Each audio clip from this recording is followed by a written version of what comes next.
તો આજે આપણે બનાવીશું મગની દાળની વડીનું શાક। તો ચાલો આપણે બનાવવાનું શરૂ કરીએ। તો મગની દાળની વડીનું શાક બનાવવા માટે મેં અહીંયા વડીઓ લીધી છે, તમે અહીંયા જોઈ શકો છો।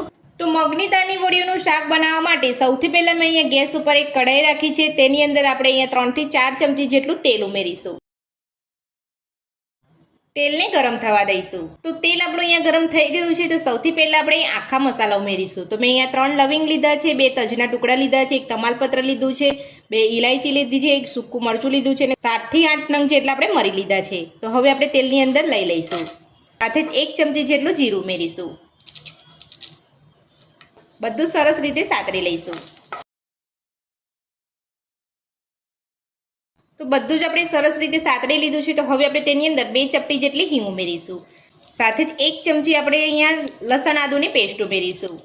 તો તમે અહીંયા લીલા મરચાં લેવા માંગતા હો તો તમે લીલા મરચાંની પેસ્ટ પણ લઈ શકો છો। તો બધું જ આપણે સરસ સાતરી લઈશું।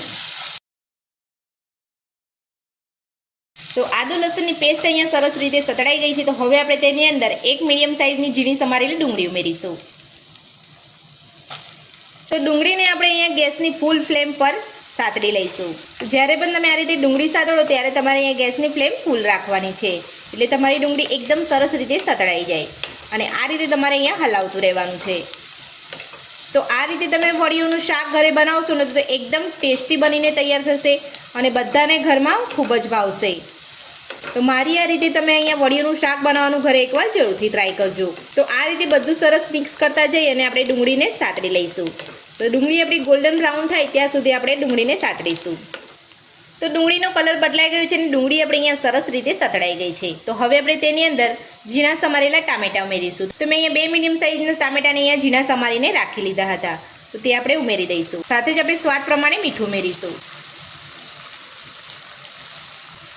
ટામેટાં આપણા કૂક થાય ત્યાં સુધી આપણે સાતરીશું। તો મીઠું ઉમેરવાથી ટામેટાં અહીંયા ફટાફટ આપણે કૂક થઈ જાય છે। તો આ રીતે તમારે ડુંગળી સતળી જાય ત્યારે તમે ટામેટાં ઉમેરો ત્યારે તમારે ગેસની ફ્લેમ મીડિયમ કરી દેવાની છે। ટામેટાને અહીંયા કૂક થતાં વાર નહીં લાગે। હવે આપણે બધું સરસ રીતે સાતરી લઈશું। તો તમે જોઈ શકો છો ટામેટાં એકદમ સરસ રીતે આપણે કૂક થઈ ગયા છે। તો હવે આપણે તેની અંદર મસાલા એડ કરીશું। જો તમે આ ટાઈમ પર તમે જો વડીઓ બનાવતા હોય ને તમારી પાસે પીસેલી દાળ હોય તો તમે પીસેલી દાળને પણ તમે અહીંયા લઈ શકો છો। તો હું અહીંયા દાળ નથી ઉમેરી રહી। તો હવે આપણે તેની અંદર મસાલા ઉમેરીશું। સૌથી પહેલાં નાની 1 ચમચી જેટલું ધાણા જીરું પાવડર ઉમેરીશું। સાથે જ નાની અડધી ચમચી જેટલું હળદર પાવડર ઉમેરીશું। અડધી ચમચી જેટલો ગરમ મસાલો ઉમેરીશું।